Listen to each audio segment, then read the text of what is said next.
estás? Hoy nos acompaña mi amigo Bernardo Piazzardi, alguien que conoce el campo no solamente desde adentro, pero también desde arriba. Hijo de familia productora, estratega, profesor, consultor y viajero. Como diría él, un estudiante eterno del campo. Bernardo Piazzardi dirige el Centro de Negocios de la Universidad Austral y asesora a empresas agroalimentarias en Latinoamérica y en África.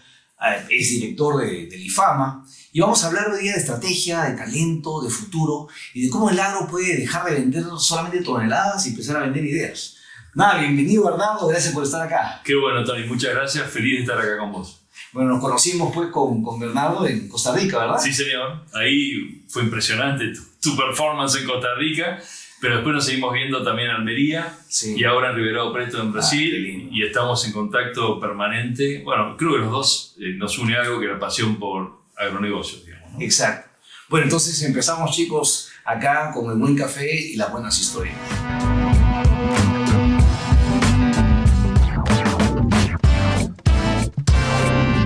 Bernardo, tu historia empieza en el campo y termina al final en las aulas de la academia. Sí, sí. Y vamos a hablar un poquito de esa migración. Quiero que me digas, ¿en qué momento te diste cuenta que el agro no era solamente producir, sino pensar distinto? Y ir hacia la academia te dejó eso de los negocios globales. ¿Te costó convencer, por ejemplo, a tu familia, que era productora, a tu hijo, de que la gestión era tan importante como el ganado que tenía en campo? Mira, es una paradoja. Amo el campo, amo el agro. Ellos mismos me educaron para ver más allá, en Argentina se dice ver más allá de los 6 hilos del alambrado, ¿no? Ellos mismos me hicieron mirar más lejos, cosa que les volvió en contra a ellos, porque dije, hasta acá llegué en el campo. Yo quiero abrir un horizonte vinculado a todo esto, pero quiero ver qué hay más allá. Y la verdad, Tony, me parece que sería un camino a recorrer para todos los que estamos vinculados en el agro, es ver qué hay más allá en términos de cadena de valor, ¿no? A veces es irritante ver qué poquito queda para el productor, digamos, cuando comparás con el resto de los actores, y a veces decís cuánto hay para hacer si uno levanta la cabeza de nuevo y mira qué se puede integrar con otros actores, digamos, ¿no? Así que un poquito fueron las dos cosas. La educación, la cultura, el campo, pero ver qué había más allá. Eso es lo que me llevó a levantar un poco la cabeza y mirar. Ahora, Argentina, productor pues, de commodities extensivo, difícil pensar en una diferenciación, ¿verdad? O sea, ¿cómo se diferencia un productor de soja de otro productor de soja? Bueno, la pregunta que haces viene a cuento de lo que está pasando hoy en Argentina. Cuando uno mira las proyecciones de la población mundial, decís, el teorema malthusiano, claro, se rompió. O sea, los árboles no van a crecer más hasta el cielo. La demanda ridícula de volúmenes de commodities que hubo entre el 2000 y el 2015 se pinchó. La locomotora queda china. Tú sabes, Tony, que ahí vos tenés que crecer por familia, tener 2,2 hijos promedio para reemplazar a tus padres, corregido por un índice de mortandad. Y China está creciendo al 1,6. Entonces, o nos diferenciamos o morimos. ¿Y cómo hacer para diferenciarse con soya, como se dice aquí en Perú, o soja, maíz, trigo, girasol? Y bueno, en eso estamos trabajando. Nadie está pidiendo que los productores dejen de ser productores de commodities, pero sí estamos pidiendo, por lo menos desde la investigación, desde la consultoría y de la academia, que te intereses un poquito en el problema de tu cliente. Ideal si te preocupas un poquito en el problema del cliente de tu cliente. Entonces, eso es lo que estamos impulsando. Che, vos productor, ¿estás mirando cuál es el problema del cliente de tu cliente o solamente querés producir cada vez más? Y bueno, lo lindo, viste que a nosotros nos divierte mucho escribir y trabajar con casos reales de negocios, es que estamos empezando en las principales provincias extensivas de la Pampa Húmeda de Argentina a encontrar casos de negocios de gente que levantó la cabeza de los 6 hilos del alambre, dejó de tratar de sacar el choclo más grande o el récord para empezar a buscar una solución a Cargill, que Cargill se la termina dando después a una empresa de alimento balanceado. Entonces, cuando lográs esa inteligencia, esa coordinación, hay un paper de tu universidad en Estados Unidos, de Michael Bolgi, de Purdue, que dice, es la convergencia estúpido, ¿no? Empecemos a buscar convergencia con las demás industrias que se benefician del agro. Del 2000 para atrás, el agro era commodity, alimentos, punto. del 2000 para acá, el agro es plástico, el agro es pintura, el agro es medicina, el agro es nutracéuticos, el agro son biocombustibles. Si no exploramos ese mundo como eslabón, te diría que somos la cenicienta de los eslabones. Como eslabón productivo. El eslabón productivo, digamos, dime cuán fuerte es tu cadena en función del poder del más débil, ¿no? Que siempre es el productor. Si nosotros, los más débiles, hablando ahora desde el lado productor, Claro. no empezamos a mirar esa convergencia, estamos dejando mucho dinero arriba de la mesa. Ahora, ya no es un sector productivo, es un ecosistema ahora, ¿no? Con sus reglas Ahí está. propias y con su velocidad de cambio tremenda, como tú estás diciendo. Eso. Entonces, eso hace también pensar que, bueno, el agro latinoamericano se podría describir de una manera hace 20 años y el día de hoy es otra cosa. Totalmente. ¿Y estamos preparados para esa Ahí transformación? Ahí está la pregunta, Tony. ¿Qué es esto? ¿Son 3 locos que están pensando en forma de vanguardia o son 3 trasnochados que están totalmente equivocados, ¿no? Entonces, me parece que es una mezcla de las dos cosas, porque como está cambiando tan rápido todo, nadie puede decir esta es la fórmula. Claro. Pero si te quedás, viste, hay un dicho en la Argentina, ustedes lo tienen con camarones, nosotros lo tenemos con cocodrilos. El cocodrilo que se duerme es cartera. Claro, el camarón que se duerme se lo lleva la corriente. Entonces, ¿vos sabés cuál es el libro de más alto impacto que yo estoy haciendo leer a mis clientes de consultoría, pero a mis alumnos principalmente? Un libro viejísimo de los 90, que lo escribe un psiquiatra, y era de las mejores lecciones de marketing las da un psiquiatra, cosa no le gusta nada a los que están en la ciencia del management, ¿no? Claro, que se llama ¿Quién se ha llevado mi queso? Sí. Entonces, hay que releerlo, Tony, hoy pensando en el agro. ¿Por qué? Porque se llevaron nuestro queso que toda la vida tuvimos, o sea, nuestro modelo de negocio, nuestra propuesta de valor que siempre funcionó, no longer valid. Tenés que salir a buscar un nuevo queso. Entonces, ahí está el problema, porque muchos, no sé si te acordás, el autor decía, dentro de la cabeza de cada uno de nosotros tenemos 4 distintos personajes. Hay uno que huele el queso antes de que se acabe y sale corriendo a buscar nuevos negocios. Un Tony Sal. Hay otro, cuando se está dando cuenta que se acaba, recién ahí reacciona. Después hay un personaje que es el peor de todos, que todos lo tenemos adentro, estos 4, dice el autor. Es uno que se sienta enculado, enojadísimo. Yo no me muevo de acá hasta que no vuelva mi queso. O sea, te morís rapidísimo, digamos.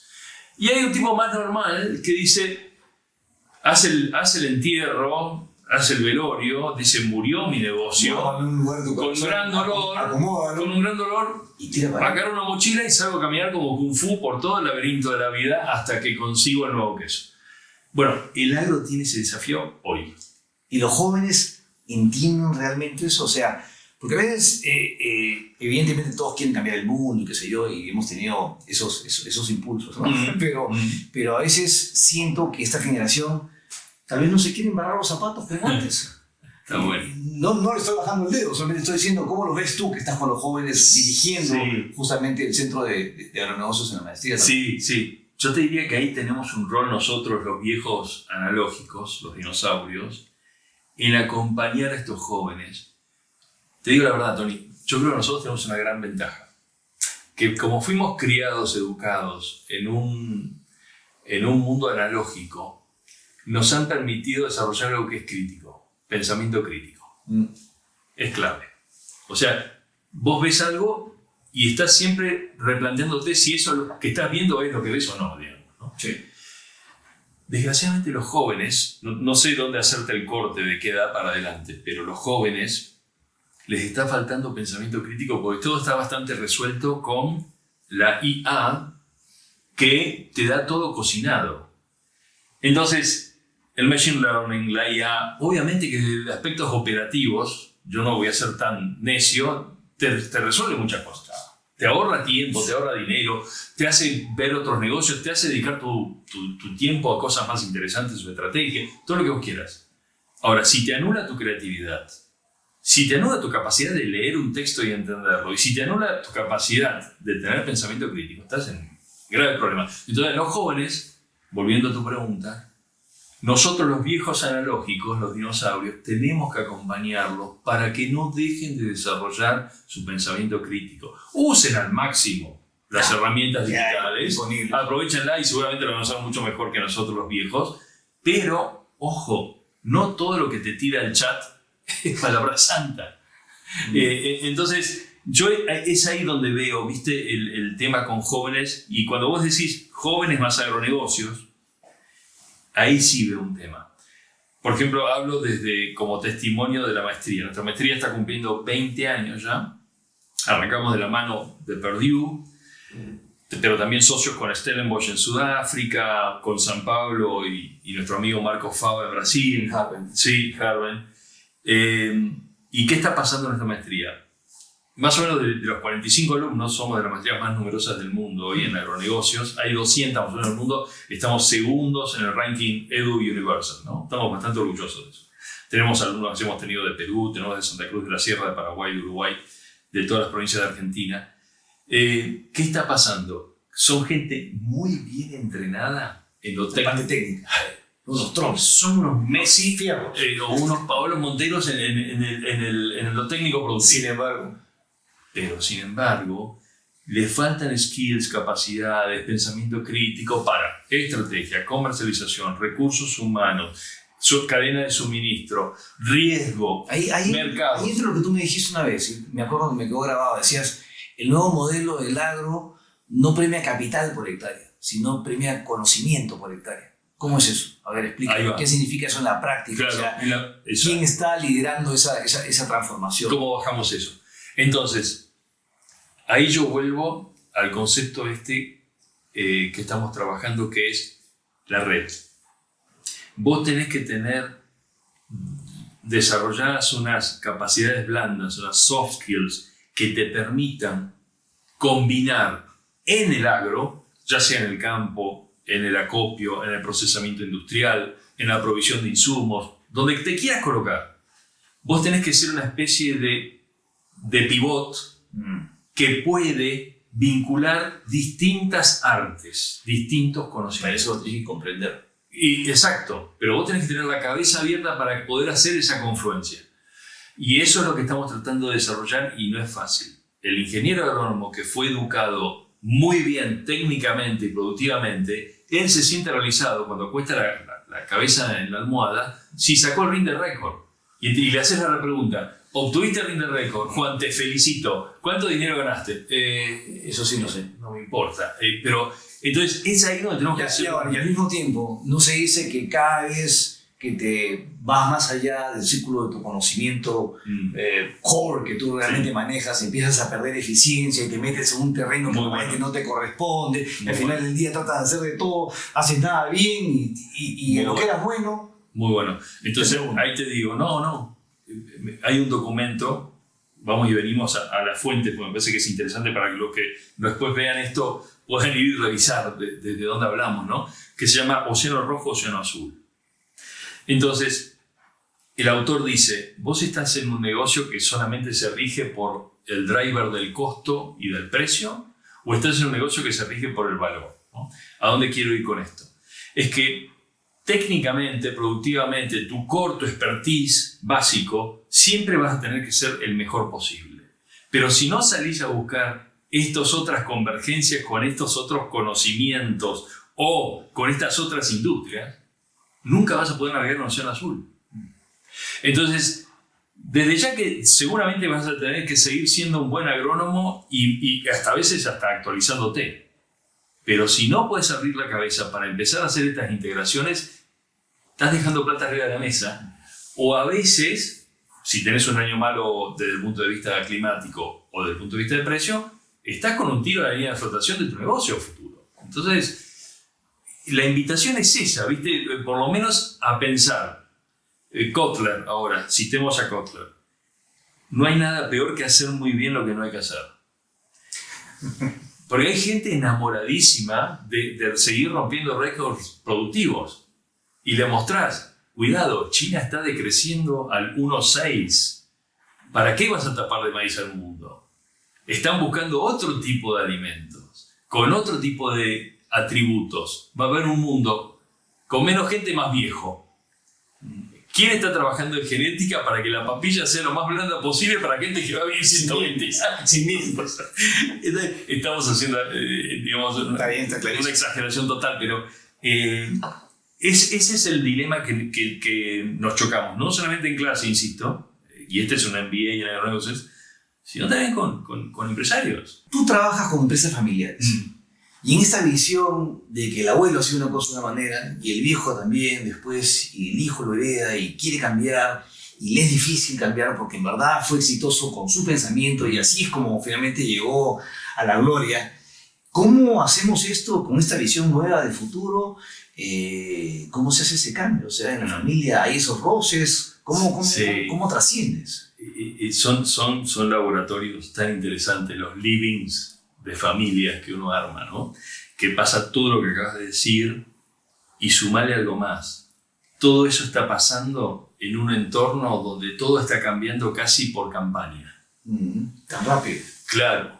Entonces, el fundador, casi siempre el padre de familia, el tipo que se arremangó primero y llevó todo esto hasta donde llegó, ¿cómo le haces para hacer entender ciertas cosas de los cambios que están sucediendo en este momento? Y lo que lo trajo hasta acá no lo va a llevar hasta allá. Ese es el tema.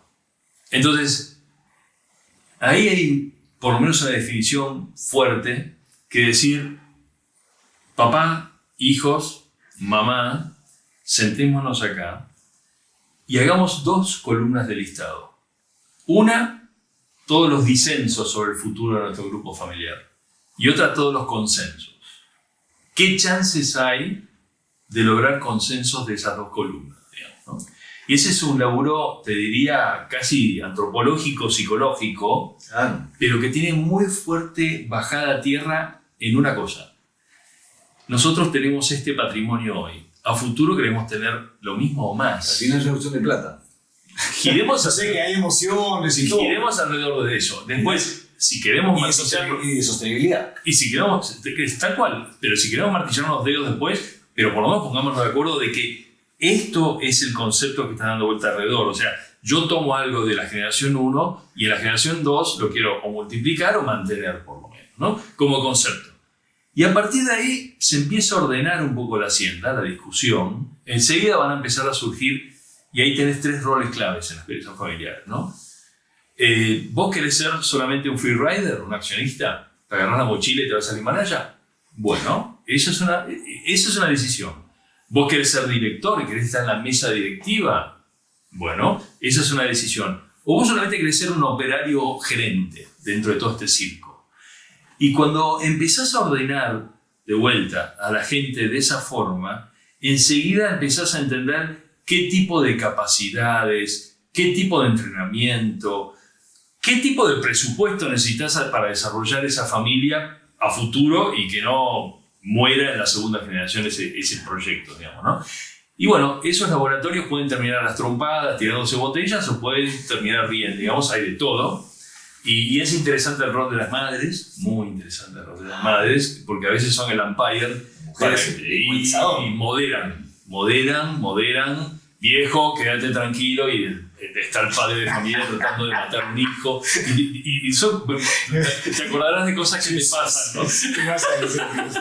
Entonces, pero al mismo tiempo, como vos sabés, el 90% de las empresas del agro son familiares. Sí. O sea que si no destrabás, si no craqueás ese código, siempre va a estar... siempre va a haber atrapado, un ruido, algo que no. un problema. Esto ya es una exageración. Hasta el mega monstruo Cargill es familiar. Qué increíble. Ni cotiza en bolsa, es un monstruo escondido en un living que alguien está asesorando para que todo esto funcione, digamos, ¿no? Entonces, lo interesante, me parece, es que cuando uno trabaja con las familias, hay un concepto que te hace saltar de un lado al otro. Y acá cito, a un profe de mi casa, de mi universidad, que es, ¿vos querés ser una empresa familiar o una familia empresaria? Y esa es la pregunta que hay. Por más pater familia que seas, el pionero originario, te peleaste con los indios y llegaste hasta acá, te pones a pensar, no, me parece que quiero ser una familia empresaria. O sea, yo quiero que trascienda lo mío en otra generación y no una empresa familiar. Entonces, nada, es para largo, pero es apasionante. Fantástico. Tú has tenido la oportunidad de trabajar en África, como yo. Bueno, he estado en muchísimos países ahí. pero tú también, más que nada al sur, ¿no? Sí, Angola, todo Sudáfrica. Sí, Namibia. Cuéntame, en esa visión, tomando como un ejemplo lo que pasa en Latinoamérica el día de hoy, lo que está pasando en África, ¿cómo ves tú un poquito el futuro de lo que se viene? ¿África es un reflejo de lo que éramos o es algo que en verdad está ahí latente y cuando ese león se despierte va a rugir fuerte? Ahí está. Cuéntame un poquito. Es buenísimo.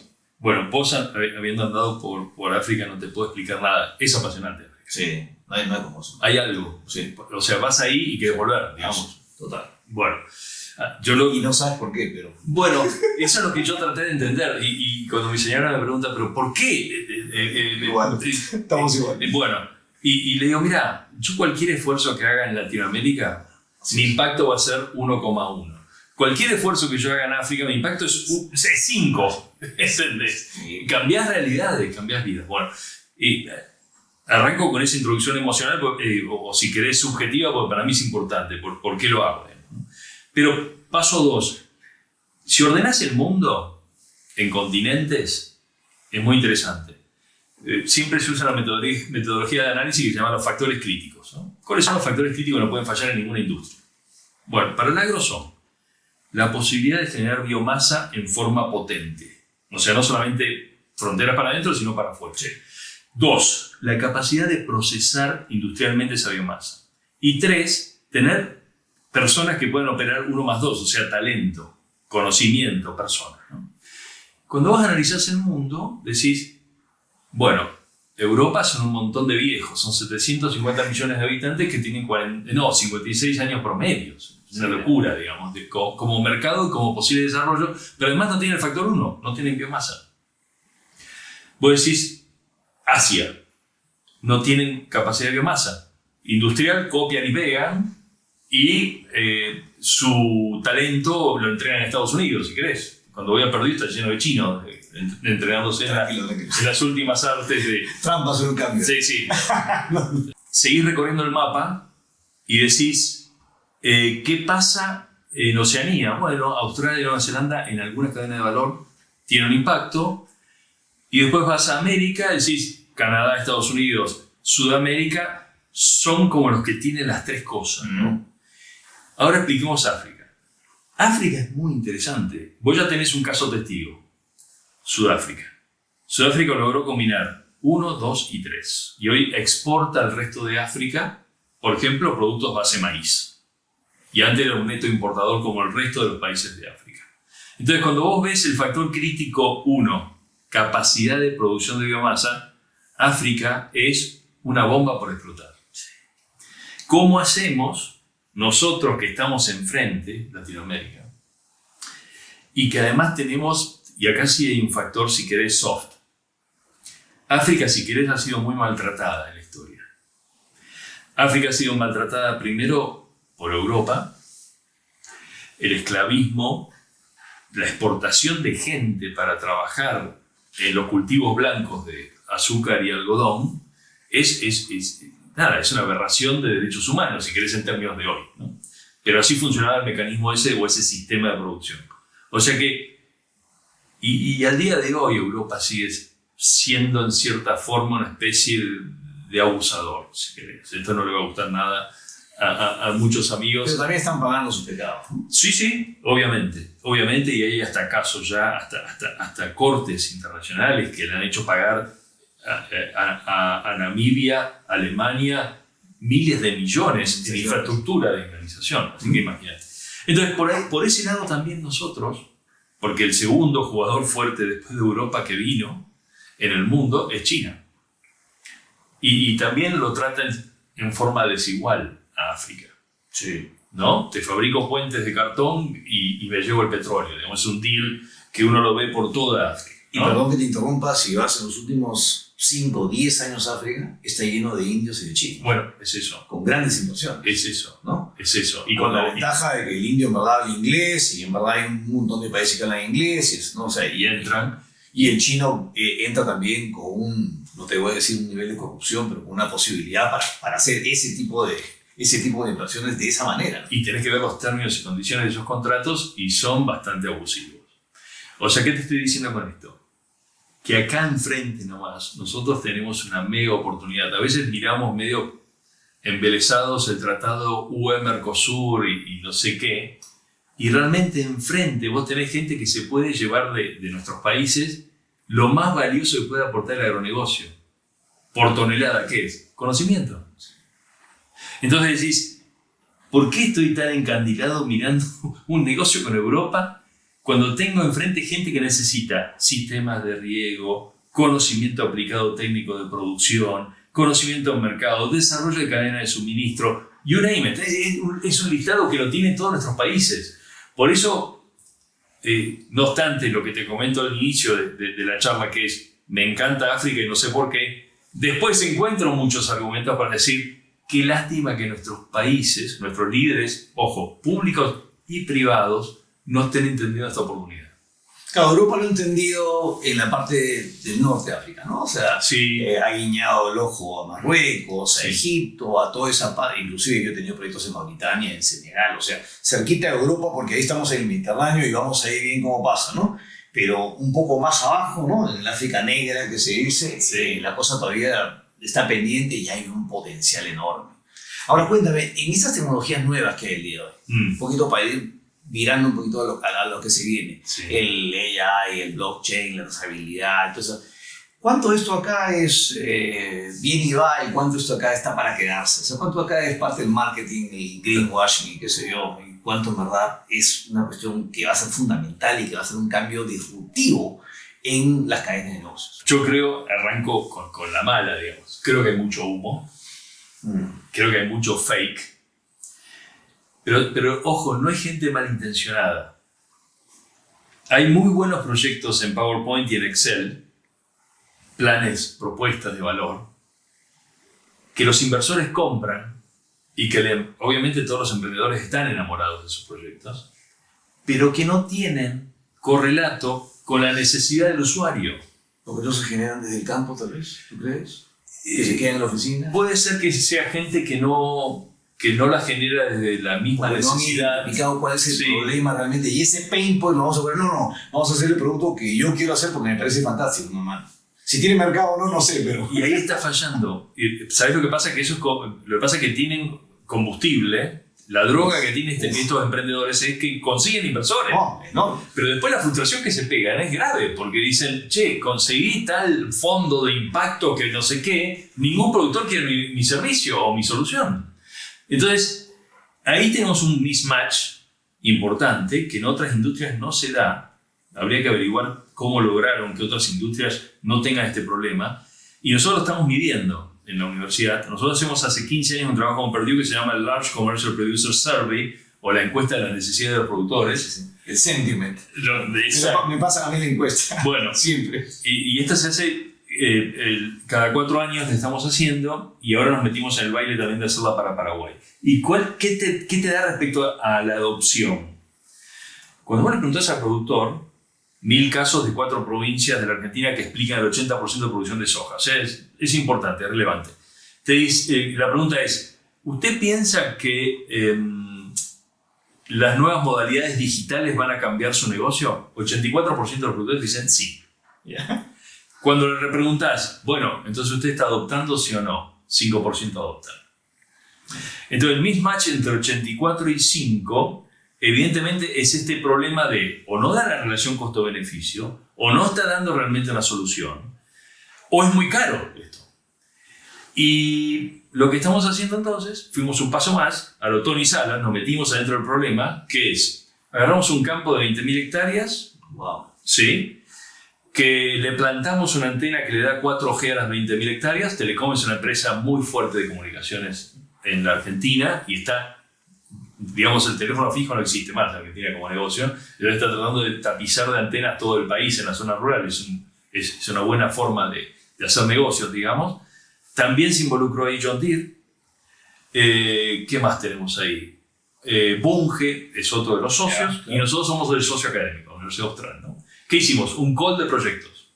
Entonces vinieron estos emprendedores que tienen estos fantásticos... Meten los drones, meten el tensiómetro del suelo, meten el rayo no sé cuánto. Le metimos 3 criterios para seleccionar los proyectos: productividad, cuidado del suelo, y reducción de costos, y digitalización. Estaban los tres. En un mes nos taparon con 34 proyectos. Aparecieron de Uruguay, de Argentina, de todos lados. Seleccionamos 6. ¿Y cuál es el chiste de esto? Es tratar de identificar el mismatch 584. O sea, entonces, el campo este es muy innovador. Puso un gerente de innovación que está atrás de los 6 proyectos.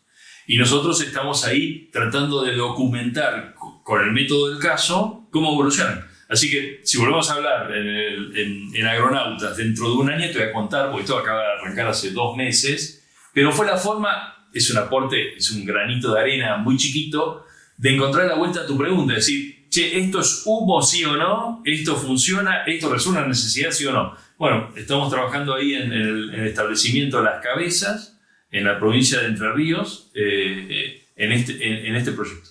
Un tema que no es en la parte de tecnología, pero es en la parte comercial, y al que yo me he enfrentado un montón de veces, que más o menos va por el mismo lado, con las mismas cifras porcentuales. El comercio justo, el orgánico, el no sé cuánto, el que le hace bien a la tierra, el regenerativo, el que no tiene niños, el que tiene un montón de sellos, el que la bolsa ya no le caben los sellos, tiene que ser la más grande para que le quepan todos los sellos. Y te dice, bueno, ya, eso en verdad sí vende, porque la gente está, en verdad, y tú le entrevistas a las personas y tú dices, y te apuesto que también es así el 85. 80% te dicen, sí, yo estoy dispuesto a pagar más, estoy dispuesto, por supuesto, a cambiar el mundo, que el agricultor le vaya mejor, que sea. Cuando llegan al counter, pagan realmente lo que en verdad tiene que ser, o sea, porque tendría que valer el doble del café orgánico, sí, y no lo pagan. Entonces, ese mismatch también se ve en la parte comercial. Sí, y yo creo que ahí me parece que estamos evolucionando a algo mejor. Eso hasta el momento era, como vos lo acabas de decir, era una mezcla entre marketing y greenwashing. Claro. Entonces decís, viste que ahora se habla de las empresas tienen que tener propósito. El propósito era medio sesgado, digamos, o medio borracho, digamos, un propósito medio raro, digamos, ¿no? Entonces, si realmente estás queriendo favorecer a productores que pueden hacer algo diferencial en el medio de la sierra o la selva peruana, ¿eso estaba solucionando ese problema, sí o no? Igual parecía que el propósito era otro. En cambio ahora apareció algo más genuino. Y me parece que acá el que disparó todo es este maldito chino cuando se tomó una sopa de murciélago y generó el COVID. ¿Por qué? Porque la gente ahora mira 2 veces antes de comer algo. Para empezar, lee mucho más el label en el supermercado, se demora más. Viste que empezó a jugar ahora la palabra nutricional más que alimentación. Y nutracéutico también juega, especialmente en high-end, entre la gente que paga mucho, pero también se ve en consumidores de clase media, de consumo masivo de clase media, que no quieren envenenarse más con... Entonces... Con los superprocesados. Bueno, no quiero que vayamos en contra de ninguna marca, pero... entonces, me parece que eso le está encontrando, como decimos en Argentina, el agujero al mate, en el sentido de lo que antes era fake, ahora empezó a ser genuino, porque realmente vos tenés que dar respuesta de lo que contiene, lo que está a punto de comer mi hijo, no lo va a envenenar. Y ahí yo creo que ahí automáticamente, en forma natural, la trazabilidad va a permitir que rebalse valor también al productor. Y es una cuestión también de conocimiento, ¿no? O sea, que en verdad el comprador, el consumidor entienda realmente lo que están diciendo. Claro. Y entonces digo, mira, esto acá, tienes esto acá y tienes esto acá. Esto acá con veneno, esto acá sin veneno. ¿Cómo quieres alimentar a tu hijo? Cuesta el doble, ¿eh? No, yo pago la mitad de los venenos nomás. Nadie va a decir eso. Entonces ahí sí hay un conocimiento y yo creo que ahí sí vamos en una dirección adecuada. Bernardo, si te está escuchando un joven productor, un emprendedor en el agro, en Arequipa, en Corrientes, en Argentina, en Antioquia, en Colombia, que quiere transformar su finca o su startup, ¿qué decisión concreta le recomendarías tomar en los próximos 90 días? ¿Qué es lo que tiene que hacer de todas maneras? ¿Qué es en lo que se tiene que enfocar para poder, gozar del éxito futuro sostenible que este sector le otorga? Wow, bueno. Déjame ir a una figura de fútbol, que yo creo que muchos aeronautas deben ser seguidores de fútbol internacional. Lamentablemente, aquel jugador de rugby de fútbol, pero entiendo de fútbol. Como soy argentino, algo de fútbol conozco. La selección argentina jugó un mundial en Rusia donde dejó a Messi solo. Y no llegó ni a la esquina el seleccionado de la Argentina. Cuando la selección argentina juega en Qatar el Mundial y juega Messi en equipo, sale campeón mundial. Yo te digo que en el agro estamos muy acostumbrados a esconder la cabeza dentro de un agujero y jugar solos. Y la invitación a cualquier joven que esté trabajando en una startup es la pregunta que yo hago en clase, ¿no? Vienen todos con unos van, unos tiers, unos super rendimientos, unos indicadores de la gran flauta y digo, para. ¿Qué red vas a armar, campeón? ¿Cuál es tu red? ¿Cómo vas a ser vos el pivot de una red? Porque solo no llegás ni a la esquina en el agro, menos si no sos Cargill, sos un startup. Así que yo creo que los casos con evidencia empírica, ahora hablando, que vemos que logran cruzar el Rubicón y transformarse en algo viable, son los tipos que tienen una mentalidad, una cabeza, un alma, un ánimo de armar redes. ¿Qué conversación interesante mantenés una vez al mes con quién? Eso es lo que te va a permitir empezar a armar ese tipo de redes. Sería... Buenísimo. Bernardo, gracias por esta charla tan honesta. Me quedo con esa idea de que el agro futuro no se va a medir en hectáreas, sino en conocimiento, que hay pues una transformación que está ocurriendo ya y que el que no se ponga las pilas se va a quedar afuera. Nada, muchas gracias por estar acá. Ahora sí, vamos a disfrutar el café sin problema. Un gustazo. Bueno, muchas gracias. Dime, por la pues, invitación. no, cualquier cosa que tú nos quieras comentar adicional, bienvenida. Cuéntanos algo. No, yo ahora sí hago un comentario desde donde estoy, que es acá en Lima, en Perú. Creo que ustedes no son conscientes, y ahora hablando de peruanos, del activo que tienen en el agro peruano. Pensando en lo que hablábamos antes de que un mundo que se está yendo de la teoría de Malthus a una teoría más de diferenciación y de valor, Perú tiene activos estratégicos que le van a permitir capitalizar eso. La pregunta acá es si lo están viendo o no, digamos, sería la pregunta, pero me maravilla en ver los cultivos de alto valor intrínseco que ustedes tienen, la forma en que lo manejan y cómo han logrado instalar una marca que es la cocina peruana, que acompaña todo eso. Yo creo que ahí es como que ustedes han hecho de los 90 a la fecha un ángulo tan importante de crecimiento y de exportaciones que necesita un revamping.